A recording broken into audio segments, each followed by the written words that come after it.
Ladies and gentlemen, here it is. The most listened to radio show on the planet. Even the other stations are tuned in too. You're listening to Business Talk Radio, where we take business to the next level.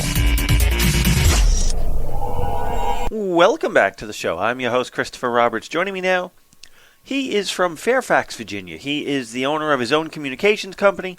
Ladies and gentlemen, let's welcome John Bailey to the program. Well, thank you very much, Chris. I really appreciate talking to you. Yes, we appreciate having you on the show. Thanks so much for taking a few minutes out of your day to join us. Thank you. Well, let me tell you a bit about what I do. Basically, what I do is I help people to see opportunities. I'm a professional speaker, and what kind of gives me a lot of credibility is that I'm blind. I've been legally blind since the age of 8, and I've had a lot of experiences, growing up in a sighted world, being quite functional, and I've been very successful. I found out that a lot of the lessons I learned just, working with this disability and becoming a full-fledged member of society, a lot of those lessons translate to other people who are having a lot of their own challenges. It doesn't have to be with vision or anything. Just, for example, people's low expectations of what one might be able to do. Let me give an example of just someone trying to be helpful, but just showing their low expectations. I like to fly, and a lot of the times I travel, across the country by myself, no problem at all. And then get on board a plane, and the steward, very nice person, comes over and starts showing me, the air mask and all that stuff, and that was really nice of him. I found it really interesting. And then he said, by the way, if there's any trouble on the airplane, you just sit here and I'll come and get you. I'm thinking, I don't think so. So I said in a very polite way, I'll probably get up and pass. So a lot of people have expectations in my life about vision and things like that, but a lot of other expectations about other people, which are really kind of minimalize their potential. So what I like to do is, using my illustrations, help people to see what limitations others might have been putting on them and to overcome those. It's just a matter of just seeing, just looking at things more realistically, rationally, and realizing what might be holding you back. Is it really an obstacle, or is it just somebody else's expectations that you're living down to? Also, I show people how to turn obstacles into opportunities.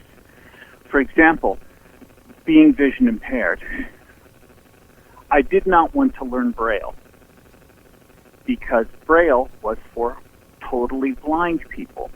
And as my vision kept degenerating, I would find it harder and harder to read and take notes and print the print on my paper. I would write it out long, and the print kept getting bigger and bigger, and I'd go through so many notebooks just writing simple notes, but I was just so stubborn about it.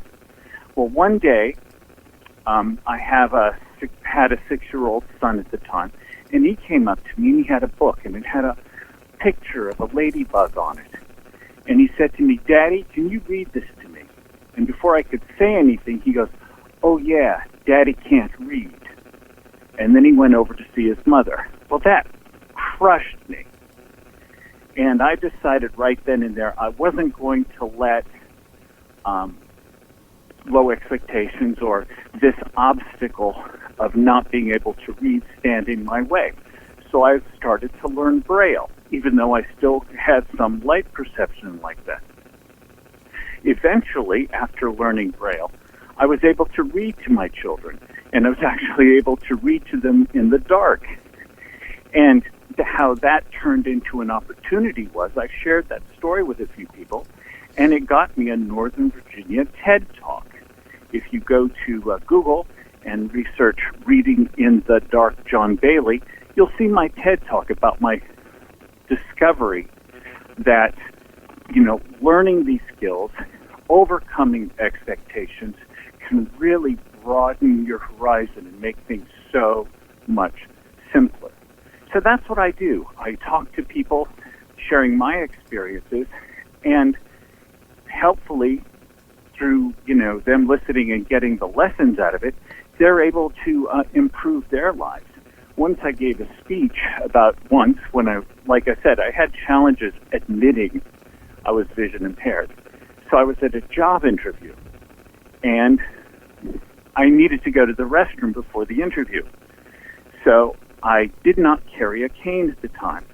So I'm going back and forth, trying to figure out, and I couldn't read the labels on the doors. So I found one, I punched in the code, I was in there, and I'm looking around, and I'm thinking, where are the urinals? And then two women start coming in and screaming. So it was an experience like that that showed me you have to admit what your real abilities are and where you need improvement. And rather than saying, let's say, for example, I'm not a good speller, or I'm not a good public speaker, you have to change that and to say, I can be a good speaker, or can be, good at grammar or whatever, which is something I'm struggling with, and allow yourself to succeed rather than giving yourself a limitation. If it's important, you will learn the skill. So that's what I do. I'm a professional speaker. I really don't have any products, but I love making how-to videos on YouTube. A lot of people have, like, how do blind people do this and how do blind people do that. So I do videos like, how does a blind person tell which coin is which? How does a blind person cross a busy street? In those instances, what you might think, especially a sighted person, because they only think in sighted terms, might be an impossible task. How can you cross a busy street if you can't see anything? Well, just by knowing the right skills and having the right attitude, pretty much anything is possible. In fact, just for fun, I gave myself a challenge. I flew an airplane about a year ago.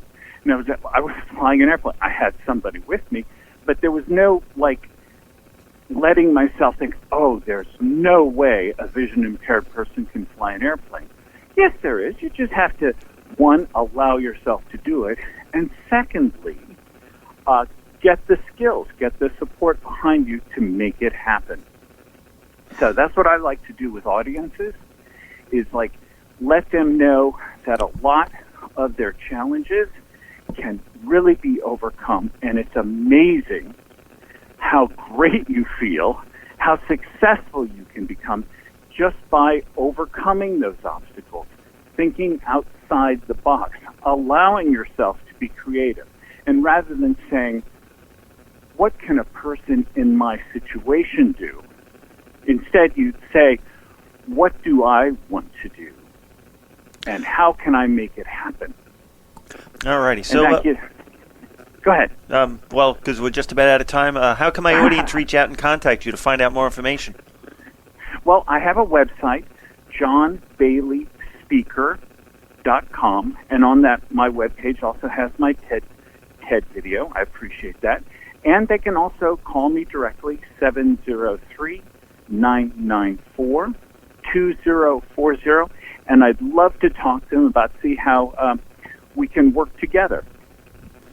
All righty. Well, it's been a pleasure having you on the show today. Thank you so much. Well, thank you very much, Chris.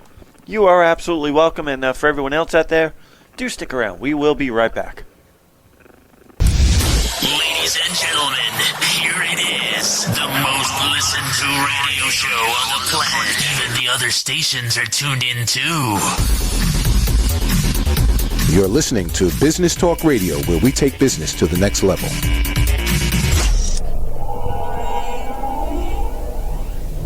This is you over 30 years ago. Are we there yet? Are we there yet?